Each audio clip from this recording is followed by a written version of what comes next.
नमस्कार दोस्तों, स्वागत है आपका शिक्षा ज्ञान की दुनिया के यूट्यूब चैनल पर। हम छठे लक्ष्मीकांत की सीरीज में छठे चैप्टर का तीसरा पार्ट कंप्लीट करने जा रहे हैं, जिसमें हमारा टॉपिक होगा पुनः नागरिकता संशोधन अधिनियम 2015। चलिए शुरू करते हैं टाइम वेस्ट करते हुए। पुनः नागरिकता संशोधन अधिनियम 2015 को। पुनः नागरिकता संशोधन अधिनियम 2015 ने मुख्य अधिनियम में विदेशी भारतीय नागरिकता OCI संबंधी प्रावधानों को संशोधित कर दिया। इसने भारतीय विदेशी नागरिकता को कार्ड होल्डर के नाम से एक नई योजना शुरू की है, जिसमें PIO कार्ड स्कीम तथा OCI कार्ड स्कीम को विलयित कर दिया गया है। PIO कार्ड स्कीम को देखते हैं। चलिए, PIO कार्ड स्कीम को 19/8/2002 में शुरू किया गया था और उसके बाद OCI कार्ड स्कीम 12/12/2005 में शुरू की गई थी। दोनों स्कीम साथ साथ चल रही थी। वैसे OCI स्कीम अधिक लोकप्रिय थी। आवेदक इस कारण भ्रम की स्थिति में थे। आवेदकों को भ्रम दूर कर उन्हें अधिक सुविधा प्रदान करने के लिए भारत सरकार ने PIO तथा OCI को मिलाकर एकल स्कीम का सूत्रण किया, जिसमें दोनों स्कीमों के सकारात्मक पक्षों को शामिल किया गया। इस प्रकार इस उद्देश्य की पूर्ति के लिए नागरिकता संशोधन अधिनियम 2015 अधिनियमित किया गया। PIO स्कीम 9/1/2015 के प्रभाव से रद्द कर दी गई और यह अधिसूचित किया गया कि सभी चालू PIO कार्ड धारक 9/1/2015 से OCI कार्ड धारक मान लिए जाएंगे।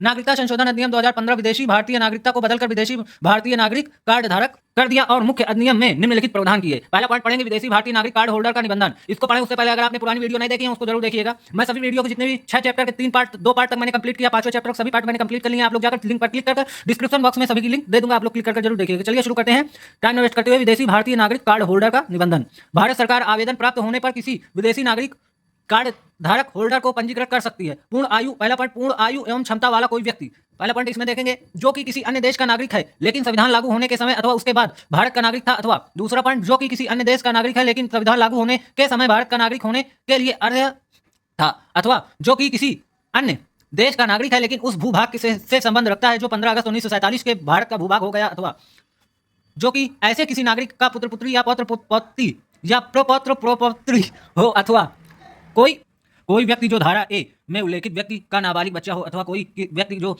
कि नाबालिग बच्चा हो जिसके माता पिता भारत के नागरिक है, अथवा दोनों से एक भारत का नागरिक हो, अथवा भारतीय नागरिक का विदेशी मूल का पति पत्नी अथवा विदेशी भारतीय नागरिक कार्ड धारक का विदेशी मूल का की पति पत्नी जिसका विवाह निबंधित है और आवेदन प्रस्तुत करने की तिथि के पूर्व कम से कम 2 वर्ष लगातार चला हो।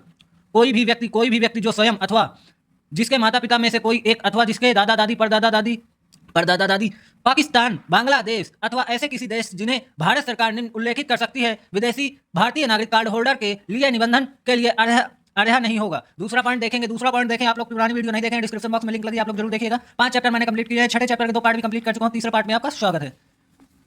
चलिए दूसरा पॉइंट पढ़ेंगे, भारत सरकार उस आंकड़े डाटा को उल्लेखित कर सकती है जिसमें से सूचीबद्ध भारतीय मूल कार्ड धारक व्यक्तियों के विदेशी भारतीय नागरिक कार्ड होल्डर मान लिया जाएगा। तीसरा पॉइंट, बिंदु 1 में कोई बात पहले रहते भी केंद्र सरकार अगर संतुष्ट हो कि कोई विशेष परिस्थिति बनती है, उन परिस्थितियों को लिखित में अभिलेखित कर किसी व्यक्ति को विदेशी भारतीय नागरिक कार्ड होल्डर के रूप में निबंधित कर सकते।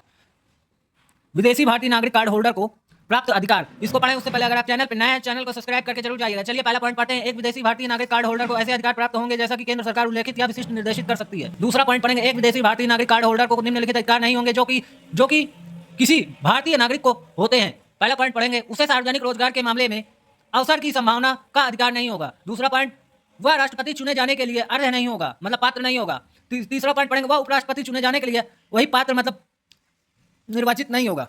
चौथा पॉइंट पढ़ेंगे, वह सर्वोच्च न्यायालय का न्यायाधीश नियुक्त किए जाने के लिए बाध्य नहीं होगा।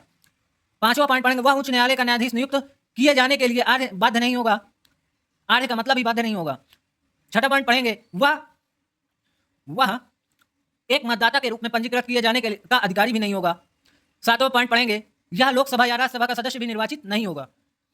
आठवां पॉइंट पढ़ेंगे, यह राज्य विधानसभा राज्य विधान परिषद का सदस्य चुने जाने के लिए भी बाध्य नहीं होगा। इसमें पहला पॉइंट पढ़ेंगे, वह सार्वजनिक सेवाओं तथा संघ अथवा राज्य के मामलों से संबंधित पद के लिए बाध्य नहीं होगा जब तक कि ऐसी सेवाओं एवं पदों पर नियुक्ति के लिए केंद्र सरकार विशिष्ट निर्देश न दे।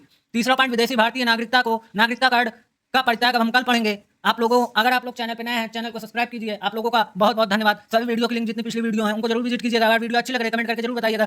व्हाट्सएप स्टेटस पर जरूर लगा दीजिएगा। आप लोगों का बहुत बहुत धन्यवाद।